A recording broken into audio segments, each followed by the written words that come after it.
Are you convinced that informal events at work are a waste of time? If you answer yes to this question, please watch this video until the end. I hope to be able to give you a different perspective on this topic. My name is Giuseppe Conti, I'm a business school professor and the founder of Conti Advanced Business Learning, a company that specializes in negotiation and influencing. The message I want to give you is that decisions are often taken in informal events. Relationships are built in informal events. Maybe in the evening as you are drinking a beer at the quarterly sales meeting, or while you are chatting on the plane during a business trip. For instance, when I used to work at Novartis, one of the traditions over there was that the executive of the company will go on Friday night to the fisherman's pub to have a drink. And guess what? At the time I had small daughters, so I would rather go home than go to have a drink. And as a result, I never built, this close relationship with the leadership team at the company. I did better in my following job. I had recently joined a new company.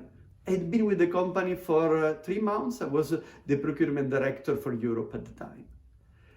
And the company was organizing the community day, a day where the employees had the opportunity, to work with local charities. This was something which was close to my heart, so I decided to participate in the community day.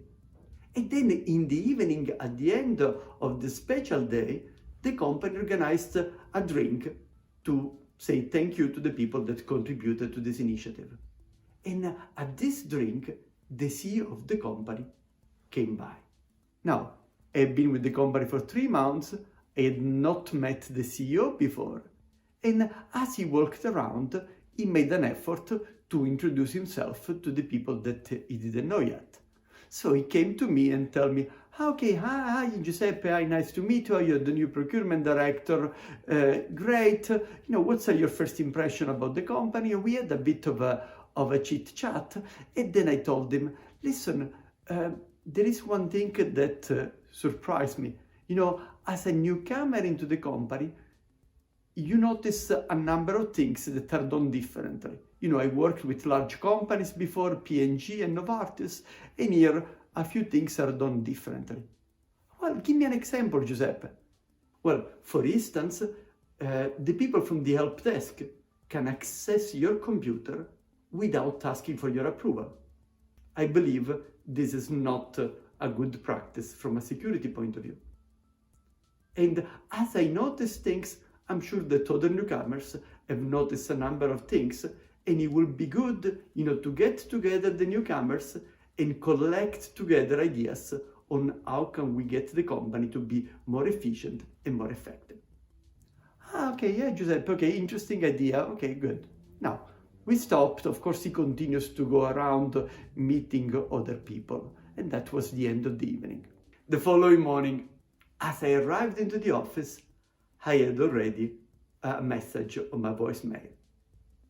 He was one of the members of the executive board. And he said, well, I talked to Patrick and he mentioned to me your initiative about collecting ideas from newcomers. I wanted to tell you that we want to go forward with these ideas and I will be your executive sponsor for this project. Please call me back. So with just a few minutes chat at an informal event, I had started to build a relationship with the CEO and I had the opportunity to work on a regular basis with one of the members of the executive board. For more insight on negotiation and influencing, check our website, www.cabl.ch.